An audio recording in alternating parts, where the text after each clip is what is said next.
First moves ഇന്ന് 18th ഫെബ്രുവരി. അപ്പൊ ഇന്നത്തെ വീഡിയോയിൽ കാണിക്കുന്ന BTC യൂസ്ഡ് പെർഫോമൻസ് ആണ്. അപ്പൊ ക്രിപ്റ്റോ മാർക്കറ്റിൽ നമ്മുടെ സോഫ്റ്റ്വെയർ വീണ്ടും സ്ട്രാറ്റജി ഉപയോഗിച്ച് നമുക്ക് കറക്റ്റ് ടൈമിൽ എൻട്രി എടുക്കാം.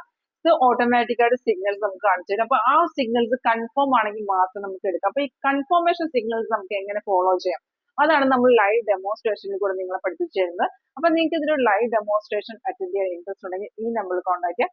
അപ്പൊ ഇന്നത്തെ വീഡിയോ നമുക്ക് പെട്ടെന്ന് പെർഫോമൻസ് ആണ്. ഇതാണ് ഇപ്പോഴത്തെ റിയൽ ടൈം മാർക്കറ്റ് വാല്യൂയുടെ ഡിസ്പ്ലേ ആവും. ഏറ്റവും മേളിൽ കാണാൻ പറ്റുന്നുള്ള സ്റ്റാറ്റസ്, അതായത് സോഫ്റ്റ് വന്ന ടാർഗറ്റുകളെല്ലാം അച്ചീവ് ചെയ്തിട്ടുണ്ട്. നമുക്ക് ലാസ്റ്റ് വന്ന ട്രേഡ് എന്ന് പറഞ്ഞാൽ സെൽ സിഗ്നലാണ്. അതിൻ്റെ റേറ്റ് ആണ് ഈ കാണിക്കുന്നത്. അതിൻ്റെ ടൈമും ഇന്നത്തെ ഡേറ്റും ഉണ്ട്. ഇപ്പോഴത്തെ മാർക്കറ്റ് റേറ്റുമായിട്ട് എത്ര പോയിന്റ് പ്രോഫിറ്റ് ആണെന്ന് കാണിക്കുന്നതാണ്. സിഗ്നൽ വന്ന സമയത്ത് ഈ arrow red down arrow sell signal. അപ്പോൾ നമുക്ക് അതിൻ്റെ താഴത്തെ ബാർ ഇതുപോലെ റെഡ് ആയിരിക്കണം സിഗ്നൽ വരുമ്പോൾ. അതുപോലെ പ്രൈസും സെൽസും ആണെങ്കിൽ രണ്ട് കൺഫർമേഷൻ ഉണ്ടെങ്കിൽ ആ ട്രേഡ് ഡയറക്റ്റ് നമുക്ക് എക്സിക്യൂട്ട് ചെയ്യാവുന്നതാണ്. ട്രേഡ് എല്ലാം നിങ്ങളുടെ ബ്രോക്കറിന്റെ പ്ലാറ്റ്ഫോമിൽ തന്നെ എക്സിക്യൂട്ട് ചെയ്താൽ മതി.